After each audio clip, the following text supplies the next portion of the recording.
তোমার বয়স যখন 18 থেকে 21-এর মধ্যে থাকবে, তুমি অনেক বন্ধু হারাবে, তুমি অনেক ভুল করবে, তুমি ব্যর্থ হবে, তুমি অনেক কিছু উপলব্ধি করতে পারবে, তুমি বাস্তবতা বুঝতে শুরু করবে, তুমি অনেক কঠিন কঠিন পরিস্থিতির মধ্যে দিয়ে যেতে থাকবে। মাঝে মধ্যে তুমি নিজেকে নিজেই চিনতে পারবে না। হতাশা আর একাকিত্ব তোমাকে ছাড়তেই চাইবে না। যাদেরকে তুমি সব চাইতে বেশি বিশ্বাস করতে, সেই মানুষগুলো তোমার সঙ্গে বিশ্বাসঘাতকতা করবে। তার জন্য তুমি প্রচণ্ড কান্না করবে। তুমি এমন কিছু করার চিন্তা করবে যেই সব করার চিন্তা তুমি কখনো স্বপ্নেও ভাবোনি। সুইসাইড করার মতো ফালতু চিন্তাও তোমার মাথায় আসবে। তুমি দিনের পর দিন ডিপ্রেশনে যেতে থাকবে।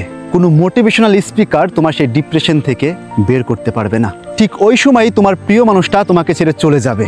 তোমার প্রিয় মানুষের সঙ্গে কাটানো সময়গুলোর কথা মনে করে তুমি অনেক ভেঙে পড়বে, অনেক কষ্ট পেতে থাকবে। কিন্তু একটা মজার ব্যাপার কি জানো?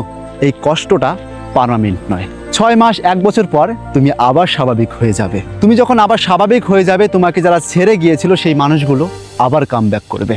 তারা কামব্যাক করবে এই কারণেই তোমাকে আবার ভেঙে চুরে চুরমার করে দিতে। কিন্তু ততদিনে তুমি অনেকটা ম্যাচিওর হয়ে গেছো। তোমার কষ্টের সময়গুলো তোমাকে শিখিয়েছে মানুষ চিনতে। তারা যখন তোমার জীবনে কামব্যাক করবে, তখন তুমি তাদের রিজেক্ট করবে, কারণ তুমি তাদের আসল রূপ চিনো। তুমি জানো তাদের সত্যিকারের রূপটা কিরকম। তখন তুমি নিজেকে নতুন করে আবিষ্কার করবে। তুমি তারপর থেকে আরো শক্তিশালী হয়ে উঠবে। দেখো, প্রকৃতি তোমাকে এইটুক কষ্ট দিবেই, কারণ এইটুক কষ্ট না দিলে তুমি ভালো মন্দ বিচার করতে পারবে না। ভালো মানুষের মুখোশের পিছনে যে একটা খারাপ মানুষ রয়েছে, সেটা তুমি কখনোই বুঝতে পারতে না। তাই প্রকৃতি তোমাকে কষ্ট দিবেই।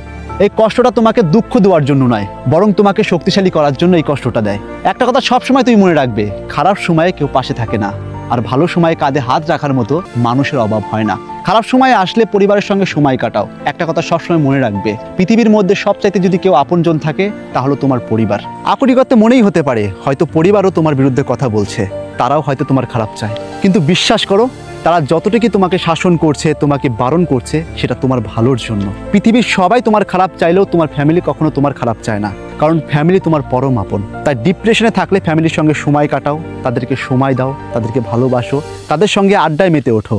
দেখবে একটা সময় তুমি প্রকৃতির সুখ খুঁজে পাবে। তাই খারাপ সময়টাকে খারাপভাবে না নিয়ে সেটাকে মোটিভেশন হিসেবে কাজে লাগাও, কারণ এই খারাপ সময় তোমাকে সবচাইতে বড় শিক্ষা দিতে পারে।